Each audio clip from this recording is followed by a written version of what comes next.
you are enjoying these giant bedtime stories and want to follow along on the giant's adventures, please hit the subscribe button down below. Also, don't forget to like this story. Enjoy the meditation. Tell me a giant story. Who's ready to settle down in bed and listen to my story tonight? I have a very exciting one about going to the moon. Grab your favorite pillow, your favorite blanket, and any stuffed animals you wish to sleep with. Take a deep breath in through your nose. Relax your toes and let it out through your mouth. Breathe in through your nose again. Breathe out through your mouth. Today, the giant children had gotten on the topic of the moon. Luna, the oldest of the 4 giant siblings, had been interested in the moon ever since she found out her name Luna meant moon. Luna had read many books on the subject. There was lots of theories surrounding the moon. Some said there was a man on the moon. Some said the moon was made of cheese. There were theories that the moon was actually a piece of the Earth that had broken off and got stuck in Earth's gravitational pull. She didn't know what theories to believe, but she sure loved reading about all of them. Luna had her nose buried in a book about the moon when Bo walked in. He asked her, "What you reading?" Luna said, "I'm reading a book about the moon. Did you know some people believe the moon is made of cheese?" Bo said, "That's nonsense. If you just look at the moon, you can clearly see it's a tortilla." Luna looked at the pictures of the moon in her book and admitted, "It does kind of look like a tortilla. But I've never heard anybody hypothesize that." Bo said, "Hypothesize? What does that mean, Luna?" Luna explained to Bo that a hypothesis is an educated guess. An educated guess that the moon is made of cheese? Luna said, "Yeah, I guess that's what it says here." Bo said, "Then my hypothesis is that the moon is a tortilla in the sky." At that moment, Apple Peach Banana, the 3rd of the giant children, walked in and had heard Bo's hypothesis that the moon was a tortilla. She then asked, "Is it really?"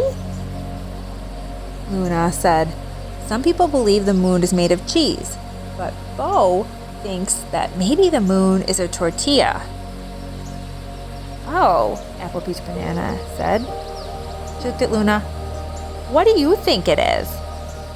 Luna had to think about it, and she decided, "I think it's made of cheese." And then Luna asked Apple Peach Banana, "What do you think, Apple Peach Banana?" Apple Peach Banana had no idea, but she heard the word cheese, and she thought of cheesecake. She loved cheesecake, so she said, "Well, I think I want the moon to be cheesecake, just a big old cheesecake." Luna said, "That would be great. Hey, we should have a moon mission." Bo said, "I already have plans for a space shuttle. We could just build a space shuttle and fly up there." Luna got off her chair as quick as a blink and said, "I'll pack my bags." She then got to packing of what she thought you would need on the moon. She had lots of ideas what she needed to bring because of all the books she had read about it. While she was packing, her littlest giant brother walked in and asked, "What you doing?" Luna explained to Ernie that she thought the moon might be made of cheese.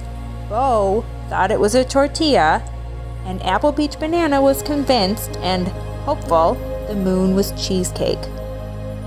Ernie piped in his ideas. He said, "I think the moon is vanilla ice cream. And I'm going with you on your moon mission. And I'm bringing hot fudge because I think the moon is definitely vanilla ice cream. Luna said, I think that's a great idea, Ernie. I think I'm going to bring crackers because in case the moon's cheese, I want to eat cheese and crackers. This gave Apple Peach Banana an idea. If the moon was made of cheesecake, she was going to bring raspberry jam to put on top. And then Bo decided that if the moon was a tortilla, he better bring all the fixings to make a taco. Now that they had done the important job of packing to go to the moon, they had to make the spaceship to take them to the moon. Bo brought out his plans to make a space shuttle. He had done a lot of work and spent a lot of time working on sketches for a space shuttle that would take him into space. He found the one he was looking for, pointed to it, and said, "This one here." Luna said, "That looks pretty sound, but how are we going to power it to get all the way to the moon?" Bo then said, "Well, we need firepower, and the way we get firepower is by using Char." Char was the giant children's pet dragon they had gotten when they were younger. She was a great dragon, and she used her fire only for good. He told the siblings, "This space shuttle has to be big enough to fit all of us, all of our bags that we're bringing, and our pet dragon." As you can imagine, this spaceship had to be pretty big. Luna said, "Not only does it need to be big, we have to triple insulate it because from all the books I've read, it's very cold in space." Bo said, "Triple insulated? No problem. Adding it to the sketch." They had to gather all the supplies to make their space shuttle, and they worked week after week after week on making it. Finally, when it was done, they had to explain to Char how she could use her firepower to blast them into outer space. Char was not very excited about this idea at first, but when she heard that the moon was either made of a tortilla, cheesecake, cheese, or vanilla ice cream, she was all on board to go and also got her bags packed. It was a Wednesday morning when the weather was just right for a spaceship launch. The giant children got their bags packed into the space shuttle, got Char loaded up, and brought their parents out to watch them launch. They got into the space shuttle, buckled up their seatbelts, powered on the space shuttle for launch,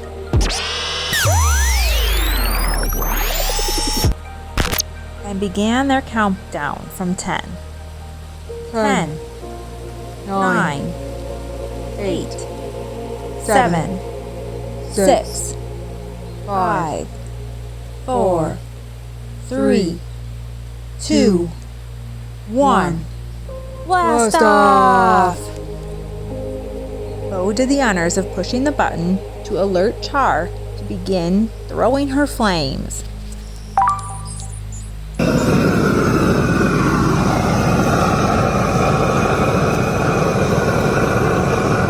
Working. It was really working. The spaceship started to rise off the ground. It hovered for a little bit, and then it shot up. Looking down, Luna, Bo, Apple Peach Banana, and Ernie could see their giant parents waving goodbye with proud smiles on their faces. They thought they even saw Mom Giant wipe away a happy tear. Luna, who was sitting next to Bo, looked at Bo and said, "Bo, I'm so proud of your design. This is working. We're really going to go to the moon." Bo just smiled and nodded. He already knew his spaceship was a sound design and it was going to make it. It was going to take 3 days to get to the moon and 3 days to get home. They had packed enough food for themselves and enough spicy hot peppers to keep Char's fire burning.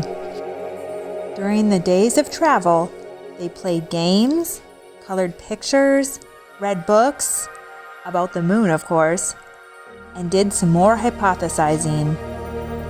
Luna once admitted, "Ernie, you just might be right about the moon being ice cream. It is freezing out here in space.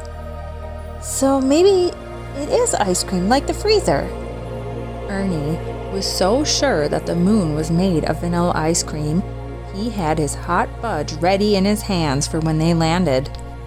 The moon through their spaceship window appeared to be getting larger and larger every minute. "I think we're getting close now," Luna said. "Everyone, buckle up and hold on to your hats." Which was kind of funny because the entire time they had to hold on to their hats. There was no gravity in outer space, and if it wasn't buckled down to the spaceship, it was flying around the spaceship.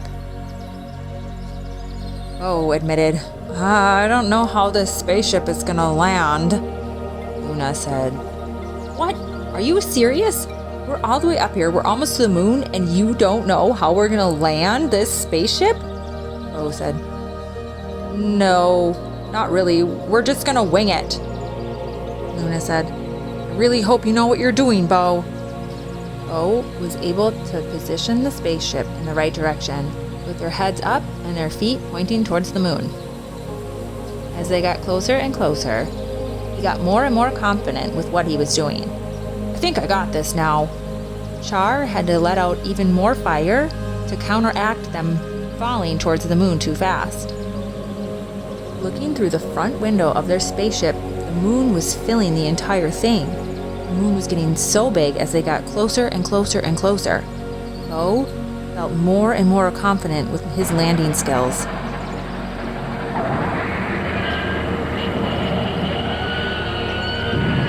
Then they landed safely on the moon. Luna said, "Oh, phew! I was a little worried there for a second." Ernie looked at his big brother and said, "I knew you could do it the whole time." Apple Peach Banana was too busy daydreaming about eating cheesecake. She didn't even realize it was time to land the spaceship. Once they landed, they unbuckled their seatbelts, looked around, and Luna said, "I'm grabbing my crackers to eat the moon cheese." Bo grabbed his baggies of taco fixing and said, "I'm hungry for some tacos." And Ernie grabbed a spoon as he was ready to dig into the ice cream. Then all of a sudden, a thought popped into Luna's head. "Wait, guys, wait. Just wait a second. If the moon is made of food and we eat it, then there won't be any moon left." Bo hadn't thought of this. "Oh, that makes sense. Uh-oh. I'm second-guessing eating this moon now." Luna went over to the spaceship door, opened it up. "Brr! It is super freezing out here." So she closed the door back up and told all her siblings, "We have to dress like winter out there. It's freezing, and we can't come back to Earth with frozen fingers and toes." The giant siblings ended up putting on every item of clothing they had brought on their trip. They were wearing 6 layers each. Char looked at him with sad eyes and blinked. She wanted to come out on the moon too. Bo told her, "You can come. Just keep your fire burning." Bo thought this would be a good idea. That way, if there was any creatures on the moon, they would leave them alone if they saw a dragon breathing fire. Luna agreed. "That's a brilliant idea. It's a good thing we brought Char to power our ship and to protect us." It was time to step out on the moon. Luna opened the spaceship door again.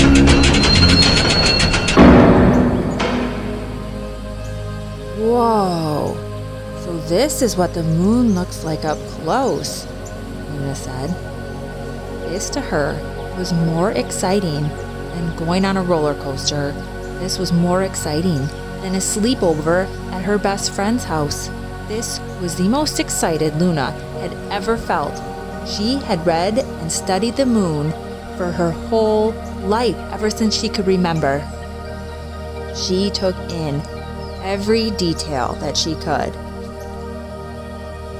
The way it looked with craters and hills, the way it felt on her feet. It was freezing. And the way it smelled. It smelled fresh. She couldn't quite put her finger on it.